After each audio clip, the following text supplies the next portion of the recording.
I try to adjust myself to the interests of my students. I'm trying to see what they are particularly interested in. But I think this is an appealing book. I start actually with the second part, because the second part explains very well the first part.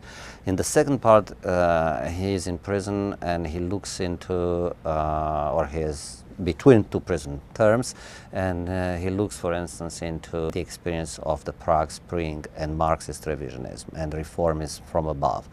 So, in other words, in order to understand what happened in Poland after 1980, the strategies that the Polish dissidents developed basically after 1975-76, one needs to understand the lessons they drew from the defeat of the Prague Spring.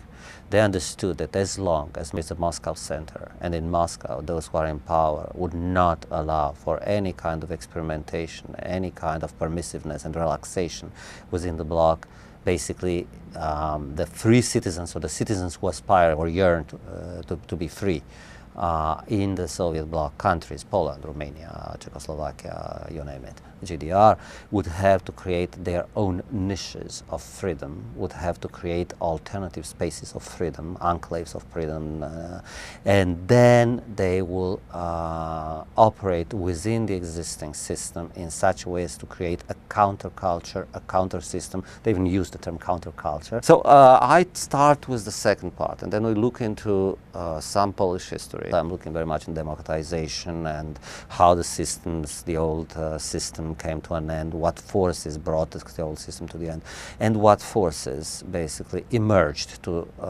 as alternatives to the old political establishment.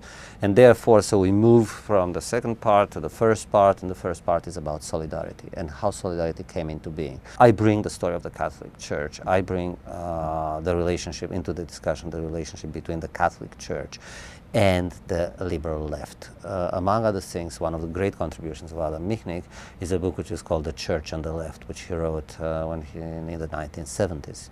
He always described himself as a man of the left. I think he still considers himself a man of the left. He always likes to say, ironically, that he situates himself at the extreme right of the left, which is a funny way of saying I'm still on the left.